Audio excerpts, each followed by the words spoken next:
ശസ്ത്രക്രിയയ്ക്കിടെ വയറ്റിൽ കത്രിക കുടുങ്ങിയ സംഭവത്തിൽ ആരോഗ്യമന്ത്രിക്കെതിരെ രൂക്ഷ വിമർശനവുമായി യുവതി. ആരോഗ്യമന്ത്രി നൽകിയ ഉറപ്പിന് ഒരു വിലയും ഇല്ലാതായെന്ന ചികിത്സാ പിഴവിനിരയായ കെ ഹർഷിന കേരള വിഷൻ ന്യൂസിനോട് പറഞ്ഞു.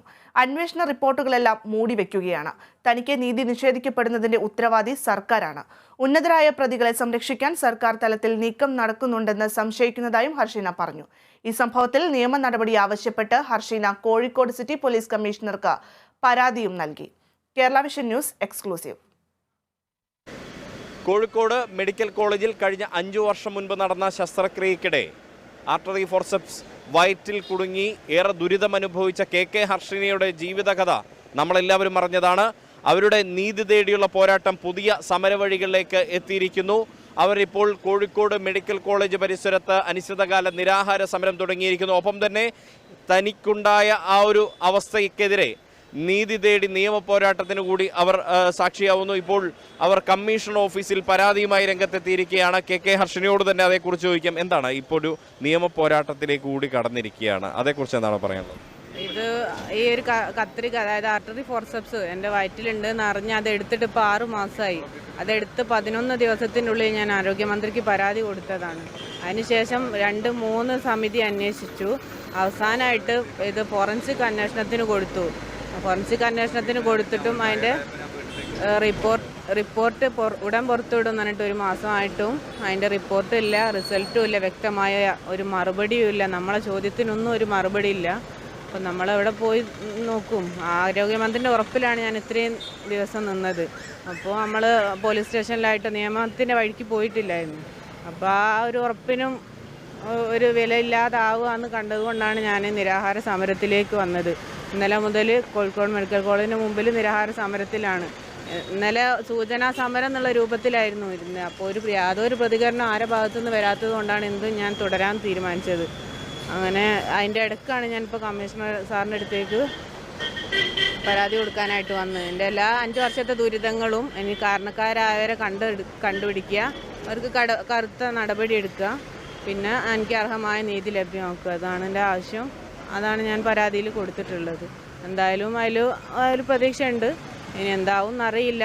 പ്രതീക്ഷിച്ച എല്ലാ പ്രതീക്ഷകൾക്കും ഒരു നിരാശയിലേക്ക് ആയതുകൊണ്ടാണ് ഞാൻ ഇത്രയും അവശതയിലും എനിക്ക് തിരെ വയ്യാഞ്ഞിട്ടും ഇപ്പോൾ ഈ ഒരു സമരത്തിലേക്ക് വന്നത്. ഈ ഒരു സമരത്തിലേക്ക് വരെ എന്നെ എത്തിച്ച ഈ ആരോഗ്യവകുപ്പിനോ അധികൃതർക്കോ അതിലൊരു നാണക്കേടും കാണുന്നില്ലെങ്കിൽ അവർ മൗനമായി മുന്നോട്ട് പോട്ടെ. അല്ലെങ്കിൽ എനിക്കൊരു ഫൈനലൈസ് തീരുമാനം ആവുന്നവരെ ഞാൻ ഉറപ്പായിട്ടും സമരമായിട്ട് തന്നെ മുന്നോട്ട് പോകും. അവിടെ എന്താണോ തീരുമാനമാവുന്നത് അതുവരെ ഞാൻ ഇനി എന്ത് ക്ഷീണിച്ചാലും വേണ്ടില്ല. ഇത്രയും ക്ഷീണിച്ച് തളർന്ന് മാനസികമായും ശാരീരികമായും സാമ്പത്തികമായും തളർന്ന് നമ്മളെല്ലാ അനുഭവങ്ങളും ഞാൻ ആ എക്സ്പീരിയൻസ് അതേ അനുഭവത്തിൽ അവർക്ക് മനസ്സിലായില്ലെങ്കിലും കൂടി ഒരു പകുതിയെങ്കിലും മനസ്സിലാക്കാൻ പറ്റിയിട്ടുണ്ടാവും എന്ന് ഞാൻ പ്രതീക്ഷിക്കുന്നു. എന്നിട്ടും എന്തുകൊണ്ട് എനിക്കൊരു നീതി നടപ്പാകുന്നില്ല എന്നുള്ളത് എൻ്റെ ഏറ്റവും വലിയ ചോദ്യം. എന്തായാലും ഒരു നീതി, ഒരു തീരുമാനം എന്തായാലും അറിയിച്ചേ പറ്റൂ. ഇനി അന്വേഷണവും വാഗ്ദാനങ്ങൾ വേണ്ട, ഇനി ഒരു തീരുമാനം. അതിനപ്പുറത്തേക്കൊന്നിനും ഇനി ഞാൻ സമരമായിട്ട് തന്നെ മുന്നോട്ട് പോവുക, അത് വരുന്നവരെ. ഈ ആരോഗ്യമന്ത്രി പലതവണകളിലായിട്ട് നൽകിയ ഉറപ്പുകളൊന്നും തന്നെ പാലിക്കപ്പെടുന്നില്ല എന്നാണ്.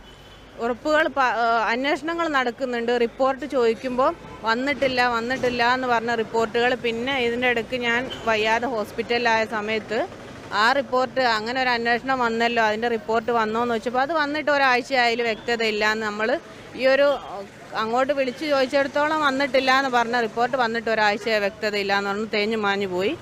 അന്ന് ഉറപ്പ് തന്നതാണ് ഇനി വിദഗ്ധ സമിതിനെ വെക്കുന്നുണ്ട്, ഫോറൻസിക് അന്വേഷണം കൂടെ അതിൻ്റെ കൂടെ ഉണ്ടെന്ന് പറഞ്ഞിട്ട് അതിന് ശേഷം ഒരാൾ പോലും എന്നെ വിളിക്കുകയോ ഇതുമായി ബന്ധപ്പെട്ട് എന്തെങ്കിലും ഒരു സംഭവം എന്നോട് ചോദിക്കുകയോ ചെയ്തിട്ടില്ല. അപ്പം ഞാൻ അറിയാൻ വേണ്ടി അങ്ങോട്ട് വിളിക്കുമ്പോൾ ഏതെങ്കിലും അസിസ്റ്റൻറ്റുമാർ എടുത്തിട്ട് മന്ത്രിനോട് പറയാമെന്നുള്ളൊരു മറുപടി മാത്രമല്ല, അല്ലാതെ ഒരു വ്യക്തമായ മറുപടി ആരും തന്നിട്ടില്ല. അങ്ങനെ DME ഓഫീസിൽ അന്വേഷിച്ചപ്പോഴാണ് DME ഫോറൻസിക് അന്വേഷണം കഴിഞ്ഞ് റിപ്പോർട്ട് സമർപ്പിച്ചിട്ട് ദിവസങ്ങളും ആഴ്ചകളും കഴിഞ്ഞു. അപ്പോൾ ഗവൺമെൻറ്റിന് സമർപ്പിച്ചിട്ട് മന്ത്രിൻ്റെ കൈ കിട്ടിയിട്ട് എന്തുകൊണ്ട് അത് പുറത്തു വിടുന്നില്ല? എന്തുകൊണ്ട് ആ കുറ്റക്കാർക്കെതിരെ നടപടി എടുക്കുന്നില്ല? എന്തുകൊണ്ട് അർഹമായ നീതി എനിക്ക് നിഷേധിക്കപ്പെടുന്നു? അതിന് വ്യക്തമായ ഉത്തരം തന്നേ പറ്റൂ. ഈ പ്രതികളെ രക്ഷിക്കാൻ വേണ്ടി ഉന്നത തലത്തിൽ ഇടപെടലുണ്ടാവുന്നുണ്ടോ, പ്രത്യേകിച്ച് സർക്കാർ തലത്തിൽ? പറയാൻ പറ്റില്ല. കാരണം ഒരു വലിയ ഉദ്യോഗസ്ഥരാകുമ്പോൾ അതിനനുസരിച്ചുള്ള പ്രവർത്തനങ്ങൾ പുറകിൽ നടക്കുന്നുണ്ടെങ്കിൽ സാധാരണക്കാരായ ഇത്രയും അനുഭവിച്ച നമുക്ക് അതുമൂലം നീതി നിഷേധിക്കപ്പെടുന്നുണ്ടെങ്കിൽ അതിന് ഉത്തരവാദി ആരാണ്? നമ്മളല്ലല്ലോ.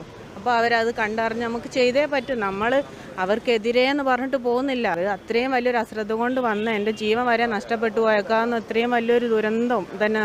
ഒരു 5 വർഷം, 25 വയസ്സ് മുതൽ 30 വയസ്സ് വരെ എന്ന് പറഞ്ഞ ഒരു മനുഷ്യൻ്റെ ജീവിതത്തിൽ ഏറ്റവും വിലപ്പെട്ട സമയമാണ്. അത് ഏതൊക്കെ രൂപത്തിൽ എനിക്ക് നഷ്ടപ്പെട്ടു എന്ന് എനിക്കിപ്പോൾ ഓരോന്ന് എണ്ണി പറയാനാവില്ല. എന്നിട്ടും ഞാൻ ഒരുപാട് പറഞ്ഞു കഴിഞ്ഞു. എന്നിട്ടും അവർക്ക് മനസ്സിലാകുന്നില്ല ഇനി ഏത് രൂപത്തിൽ ഞാൻ പറയണോ.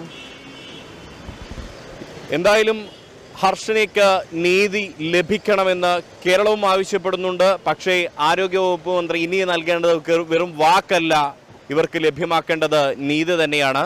കോഴിക്കോട് നിന്നും ക്യാമറ പേഴ്സൺ വസീം അഹമ്മദിനൊപ്പം Riyas KMR, Kerala vision news.